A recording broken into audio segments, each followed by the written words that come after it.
हाथी और चींटियों की कहानी। एक घने जंगल में एक बड़ा हाथी रहता था।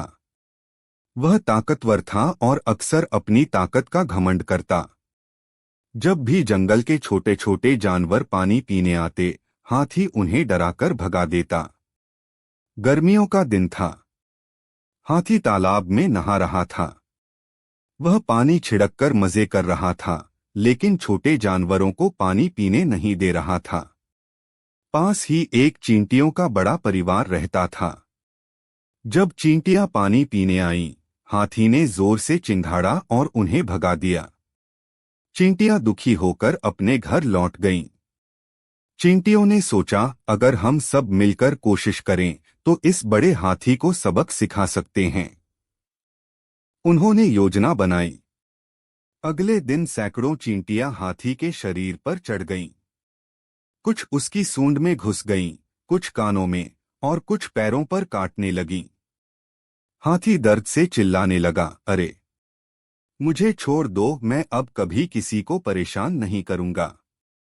चींटियों ने कहा, हम छोटे हैं लेकिन मिलकर बड़े से बड़े को हरा सकते हैं।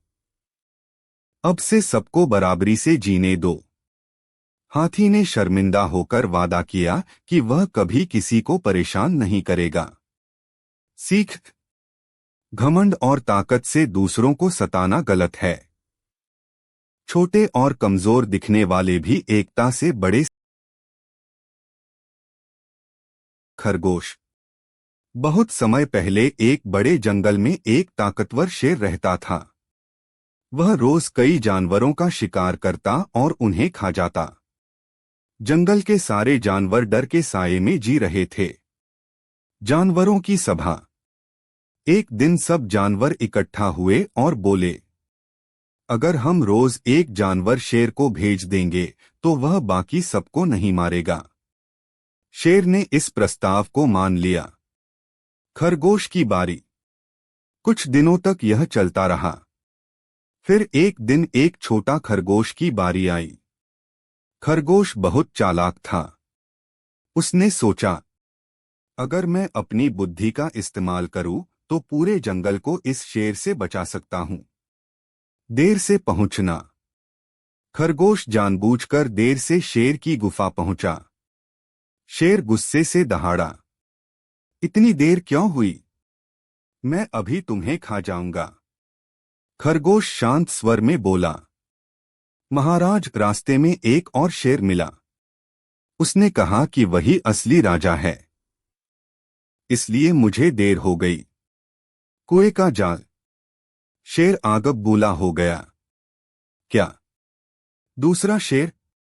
मुझे दिखाओ कहाँ है। खरगोश उसे जंगल के एक गहरे कुएं तक ले गया। शेर ने कुएं में झांका और पानी में अपना ही प्रतिबिंब देखा। उसे लगा कि सचमुच दूसरा शेर है। गुस्से में वह कुएं में कूद पड़ा। शेर का अंत। शेर कुएं में गिरा और बाहर नहीं निकल पाया। धीरे धीरे वह डूब गया। खरगोश खुशी खुशी बाकी जानवरों के पास लौटा और बोला, अब जंगल आजाद है। जंगल में खुशी। सारे जानवर खुश होकर खरगोश की बुद्धिमानी